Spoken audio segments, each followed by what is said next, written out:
بسم اللہ الرحمن الرحیم والصلاۃ والسلام علی سید الانبیاء والمرسلین۔ ناظرین، میں اب شروع کرنے جا رہا ہوں ایک نیا سلسلہ قرآن پاک کی تعلیم کے حوالے سے، جو قرآن پاک کے اندر 114 صورتیں ہیں۔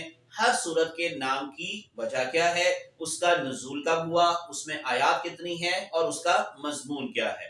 تو ایک ایک کر کے جی ہم لوگ انشاءاللہ آنے والے ویڈیوز میں ان ساری صورتوں کو ڈسکس کریں گے، اور آپ لوگوں کے علم میں اضافہ ہوگا اور اس طرح میرے بھی علم میں اضافہ ہوگا۔ تو اللہ ہمارے علم و عمل میں برکت عطا فرمائے۔ تو اس سلسلے کی آج ہم دوسری سورت کو ڈسکس کریں گے، سورۃ البقرہ۔ لیکن اس سے پہلے اگر ان کیس آپ لوگ میرا واٹس ایپ گروپ جوائن کرنا چاہتے ہیں فار تجوید لیسن، تو آپ لوگوں کو کیا کرنا ہے، میرے چینل کو سبسکرائب کرنا ہے اور اسکرین شاٹ لے کر اپنے نام اور اپنے شہر کے نام کے ساتھ میرے واٹس ایپ نمبر پر سینڈ کر دینا ہے، جو اب آپ کو اسکرین پر دکھائی دے رہا ہے، +923466139239۔ یہ سیپریٹ گروپ ہے فیمیل اور میل کے لیے، تو دونوں ہی اس سے بھرپور فائدہ اٹھا سکتے ہیں۔ تو میری کوشش ہوگی کہ میں آپ لوگوں کو جتنا میرے پاس ایک تھوڑا بہت علم ہے، میں انشاءاللہ آپ لوگوں کو ضرور فراہم کروں تاکہ میرے بھی علم میں اضافہ ہو۔ بسم اللہ الرحمن الرحیم۔ سورۃ البقرہ قرآن پاک کی دوسری اور سب سے طویل سورت ہے۔ اس کی 286 آیات ہیں، اور قرآن کے پہلے پارے میں سورۃ فاتحہ کو چھوڑ کر باقی تمام آیات پہلے پارے میں ہیں، پھر دوسرے پارے میں مکمل طور پر، اور تیسرے پارے کا بڑا حصہ بھی اس سورت پر مشتمل ہے۔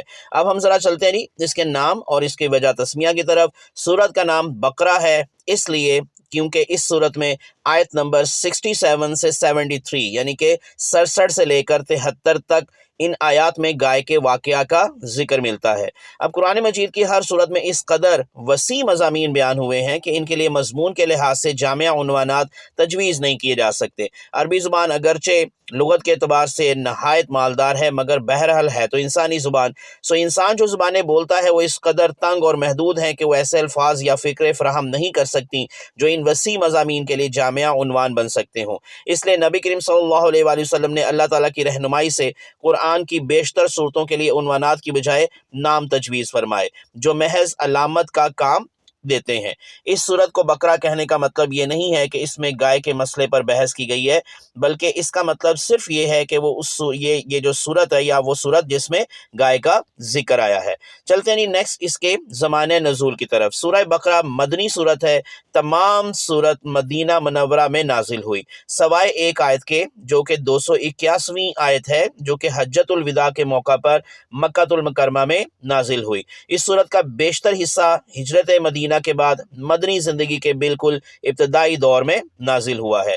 سورت بقرہ میں جو آیات ہیں ان کی تعداد کی جو تعداد رکوع ہے وہ دیکھ لیتے ہیں جی۔ سورت بقرہ میں آیات کی تعداد پیچھے بھی میں نے بتا دیا ابھی 286 ہے، جبکہ 40 رکوع ہیں۔ سورت بقرہ کے ابتدائی 16 رکوع پہلے پارہ میں ہیں، 16 رکوع دوسرے پارہ میں ہیں، اور 8 رکوع تیسرے پارے کے ابتدائی حصے میں موجود ہیں۔ سورت بقرہ میں کلمات کی تعداد 6121 اور حروف کی تعداد 25500 ہے۔ اس صورت میں کوئی سجدہ نہیں ہے۔